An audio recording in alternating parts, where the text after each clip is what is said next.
36부산병원 가족 여러분 안녕하십니까? 안녕하세요. 오늘은 현장과 생방송으로 여러분들과 함께 말씀을 나누게 되었습니다. 계신 곳에서 하나님께서 함께 하시기를 간절히 기도드립니다. 오늘은 물이 변하여 라는 주제를 가지고 말씀을 나누고자 합니다. 요한복음 2장 1절에서 3절입니다. 제가 읽도록 하겠습니다. 사흘이 되던 날에 갈릴리 가나에 혼인이 있어 예수의 어머니도 거기에 계시고 예수와 그 제자들도 혼인의 청함을 받았더니 포도주가 모자란지라. 예수의 어머니가 예수에게 이르되 저희에게 포도주가 없다 하니 포도주가 없습니다. 혼주 측은 당황하였습니다. 아무리 찾아보아도 해결 방법이 없습니다. 왜 포도주가 떨어졌을까요? 생각보다 많은 하객이 왔기 때문입니다. 망신도 이런 망신이 없습니다. 빨리 이 문제를 해결해야 합니다. 그 자리에 예수님께서 계셨습니다. 예수님 혼자가 아니라 12명의 제자들과 함께 계셨습니다. 13명이 여러 테이블을 잡고 이야기하는 모습을 떠올려 봅시다. 모두의 눈에 딱 들어왔을 것입니다. 우리가 결혼식에 가면은 사람들을 만나게 되고 이야기꽃을 피우게 됩니다. 어떤 주제를 가지고 이야기를 하시나요? 그날의 주인공인 신랑, 신부 이야기만 하는 것은 아닙니다. 이런저런 이야기 다 합니다. 그리고 이목을 끄는 하객이 있으면은 그 하객이 이야기의 주인공이 됩니다. 예수님께서 참석하신 혼인잔치도 그러하였습니다. 이야기의 주제는 12명을 이끌고 나타난 예수님이 이야기의 주제였습니다. 그들은 평생 이스라엘을 로마로부터 구할 영웅을 기다리고 있었습니다.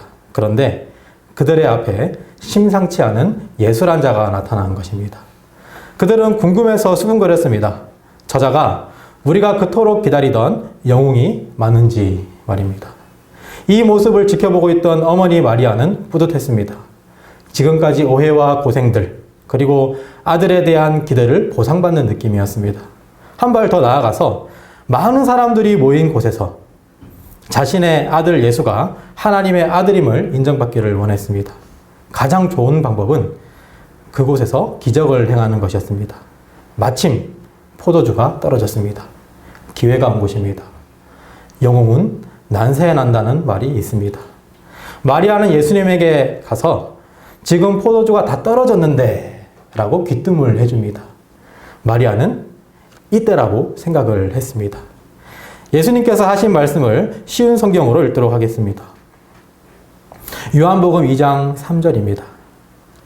어머니, 왜 저에게 이런 부탁을 하십니까? 저의 때가 아직 오지 않았습니다. 라고 대답하셨습니다. 나의 때가 아직 오지 않았다 라고 말씀하셨습니다. 마리아가 생각할 때는 지금 바로 이때인데 아직 때가 아니라고 이야기하고 있는 것입니다. 마리아의 때와 예수님의 때가 달랐던 것입니다. 우리도 신앙생활을 하면서 마리아와 같이 나의 때와 하나님의 때가 맞지 않는 것을 경험하게 됩니다. 하나님께서 나를 도와주실 타이밍은 지금 바로 이 타이밍인데, 나의 기도 제목이 응답받을 때는 지금 딱 이 타이밍인데 라고 생각할 때가 있습니다. 마리아에게 메시아, 즉 영웅은 이스라엘을 로마에서 구원해줄 이스라엘의 영웅이었습니다. 그러나 예수님께서는 죄와 영원한 죽음에서 구원해줄 영적 이스라엘의 영웅이었습니다. 마리아의 메시아는 이스라엘 왕자에 앉는 것으로 끝이 나지만 성경의 메시아는 이 땅에서 십자가에서 생을 마감하시지만 부활하여 모든 사람에게 영원한 생명을 주시고 하늘의 왕자에 앉으셨습니다.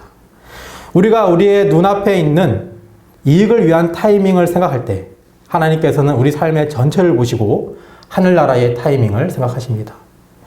우리가 세상의 때를 잡는데 예수님을 이용하고 있지 않습니까? 그렇지만 예수님께서는 우리가 영적으로 하나님을 만나는 때를 기다리고 계십니다. 예수님의 십자가 앞에 오는 때를 기다리고 계십니다. 하나님의 때를 믿고 따르는 우리 모두가 되었으면 좋겠습니다. 요한복음 2장 5절입니다. 그 어머니가 하인들에게 이르시되 너희에게 무슨 말씀을 하시든지 그대로 하라 하니라. 비록 마리아가 예수님의 때에 대한 잘못된 개념을 가지고 있었지만 예수님을 전적으로 믿으며 신뢰하는 모습을 보고 마리아의 요청을 들어주시기로 마음을 먹으셨습니다. 2장 6절에서 7절입니다. 거기 유대인의 결례를 따라 두세 통 드는 돌 항아리 6이 놓였는지라. 예수께서 저희에게 이르시되 항아리 물을 채우라 하신즉 아구까지 채우니. 잔치집 앞에 항아리가 있습니다. 큰 돌을 파서 만든 무거운 항아리입니다.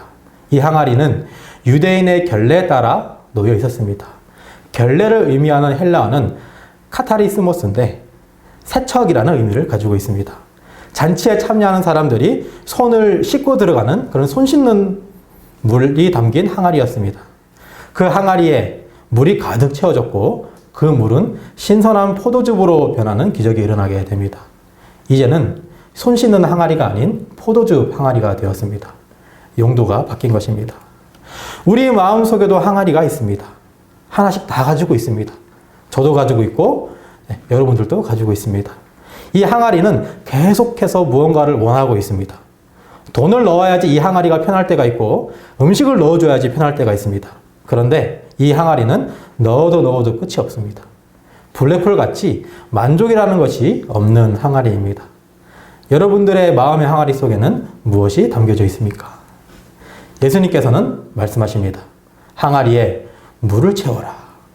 돈도 아니고 음식도 아니고 금도 아니고 물을 채워라고 말씀을 하십니다. 나의 항아리에 내가 좋아하는 것을 채우는 것이 아니라 그냥 맹물을 채우라고 하시는 겁니다. 우리는 고민합니다. 얼마나 채울까? 나에게 가치 없어 보이는 그것을 얼마나 채울까? 반? 3분의 1? 나머지 부분은 내가 좋아하는 것을 남겨둘까? 라고 생각을 합니다. 엘렌 G 화이트의 저서 시대의 소망 148페이지입니다. 그리스도께서 혼인잔치에서 주신 선물은 한 상징이었다. 물은 그리스도의 죽음을 나타내는 침례를, 포도주는 세상의 죄를 위하여 흘리신 그리스도의 피를 상징한다. 그리스도의 말씀은 잔치를 위하여 충분한 음료를 공급하였다. 그와 같이 그리스도의 은혜의 공급하심이 풍성하여 사람들의 죄악을 도말하고 영혼을 소생시키고 붙들어준다.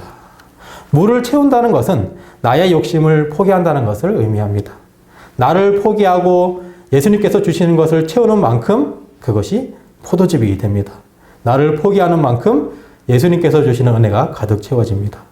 나의 항아리에 예수님의 은혜가 찰 때 우리는 언제나 충분한 만족과 기쁨을 느낄 수 있습니다. 영원히 갈증 없는 예수님의 은혜가 가득하시기를 바라겠습니다. 요한복음 2장 9절 10절입니다. 연회장이 신랑을 불러 말하되 사람마다 먼저 좋은 포도주를 내고 취한 후에 낮은 것을 내거늘 그대는 지금까지 좋은 포도주를 두었도다 하니라. 가장 좋은 포도주를 먼저 내고 그 후에 나쁜 것을 주는 것과 같이 세상이 주는 모든 것은 그렇습니다. 제가 딸기를 정말 좋아합니다. 그래서 딸기를 보면 지나치지 못하고 한 소쿠리씩 사는 편입니다. 그리고 그날 거의 다 먹습니다. 포장을 보면은 화가 나는 경우가 많이 있습니다. 위에서 보면은 정말 최상품입니다. 알도 굵습니다. 정말 맛있겠다고 생각해서 샀는데 먹다 보면은 아래에는 좋지 않은 것들로 채워져 있는 것을 많이 봅니다. 그런데 이미 반 이상 먹었고 배도 부르고 해서 대부분 항의하지 않고 화를 속으로 삭히는 것으로 끝이 납니다. 세상의 모든 즐거움이 딸기 포장과 같다고 생각을 합니다.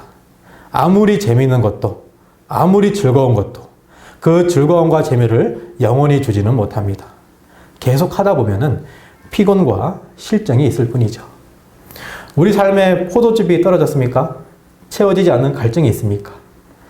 우리의 가정에 문제가 생겼나요? 우리의 병원에 어려움이 있습니까? 이제 예수님께서 주시는 신선함이 넘치는 포도즙을 맛보시기를 간절히 바라겠습니다.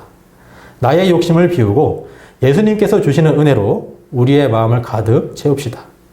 그리하여 예수님의 은혜가 채워지는 경험을 하였으면 좋겠습니다. 이것이 하나님의 때를 경험하며 사는 삶입니다. 시대의 소망 148페이지 내용을 읽고 마치도록 하겠습니다.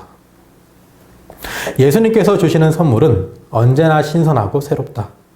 예수님께서 사람을 위하여 마련한 잔치는 민족과 기쁨을 주지 못하는 일이 결코 없다.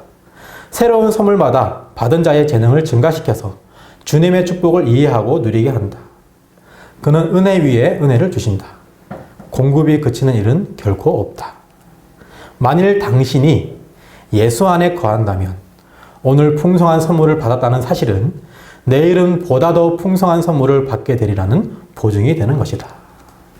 예수 안에 거함으로 내일은 보다 더 풍성한 선물을 받게 되는 우리 모두가 되시기를 바라면서 말씀을 마치도록 하겠습니다.